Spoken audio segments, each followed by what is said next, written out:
तो अपने अच्छे मित्र ढूंढो जो आपकी मदद कर दे। अभ्यर्थियों को मेरी अपनी ओर से बधाई और शुभकामना देता हूँ। आपके जीवन की नई शुरुआत हुई है, नई दिशा में आप बढ़े हैं। वर्षों की तपस्या आप लोगों ने की होगी, परिवार की आशा अपेक्षा आकांक्षाओं के बलबूते पर आप अपने अपने ढंग से आज इस मुकाम तक पहुंचे हैं। माननीय मुख्यमंत्री जी, मेरा सवाल है कि जब हम तैयारी करते हैं तो उसमें हमारे दोस्तों की महत्वपूर्ण भूमिका होती है।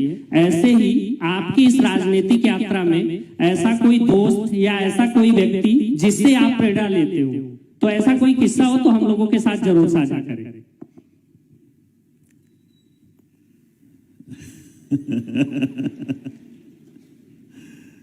मेरे से पूछ रहे हो तो मैं मेरी कठिनाई बता सकता हूँ।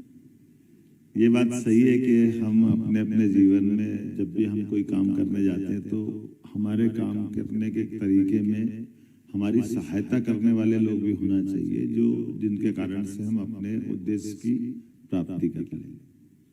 मैं अपने जीवन की थोड़ी सी जानकारी देना चाहता हूँ कि कॉलेज लाइफ से मैं अपना काम अपनी छोटी होटल से चालू किया। तो होटल में स्वाभाविक रूप से मैं स्टूडेंट लीडरशिप में आया कॉलेज चुनाव लड़ने के लिए। तो ये आप होटल चलाओ के पढ़ लो या आप अपनी जो आगे की डिग्री उसको जारी कर लो या जीत लो चुनाव। मैं फर्स्ट ईयर में जॉइंट सेक्रेटरी बना चुनाव लड़ते लड़ते, और होटल चलाते चलाते। तो आप भी जानते हो कि होटल चलाते हैं, रेस्टोरेंट चलाते हो, तो फिर उसको चलाएगा कौन? या तो आप उधर कॉलेज में घूमो या इधर कोई घूमो। तो अपने अच्छे मित्र ढूंढो जो आपकी मदद कर दे।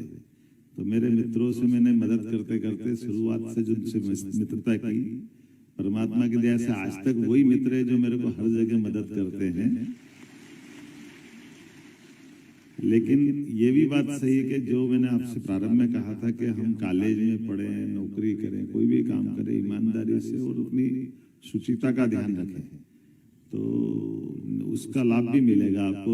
और आदमी आप 100 बार सोचो, 2 बार रखो। हमारे पास जो जुड़े उनकी पूरी अच्छी बुरी सारी बातों का आकलन करने के बाद रखो उनके साथ में, और उनको रख लो, फिर छोड़ो मत। उनकी जाने अनजाने कोई गलती भी होगी तो उनको समझाइश देके फिर तुमको अपने लाइन से लगाए रखो। अदरवाइज आप बदलते रहोगे तो भी बात नहीं बनेगी।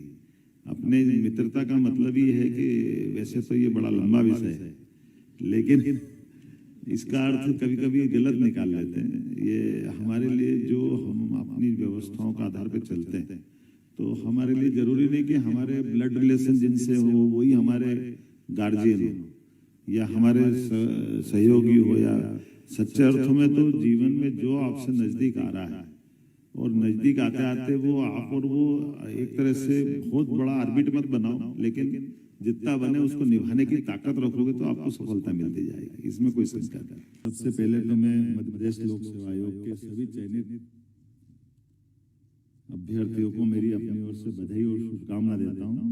आप सबको आपके जीवन की नई शुरुआत हुई है, नई दिशा में आप बढ़े हैं। वर्षों की तपस्या आप लोगों ने की होगी, परिवार की आशा अपेक्षा आकांक्षाओं के बलबूते पर आप अपने अपने ढंग से आज इस मुकाम तक पहुंचे हैं। इसमें आपको संतोष भी है और भविष्य की संभावना भी है, और मेरी शुभकामना भी है। और ये भी सुखद संयोग है, परमात्मा की दया है कि अयोध्या में अभी अभी भगवान की गर्भगृह में प्राण प्रतिष्ठा हुई।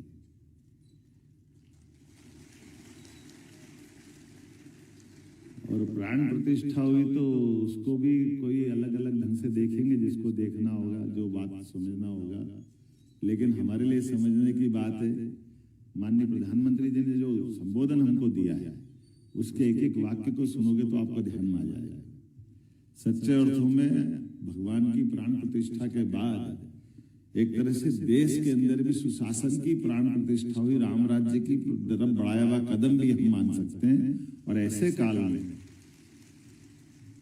भगवान राम को बहुत अलग अलग प्रकार से जाना जाता है, देखा जाता है। उनके अपने व्यक्तिगत जीवन के संबंधों के आधार पर उनका अलग चित्र बनता है, लेकिन राम राज्य की हम सबको भी वो सुशासन की अगर कोई अच्छी परिभाषा पूछता है तो एक शब्द में हम बता देते हैं राम राज्य।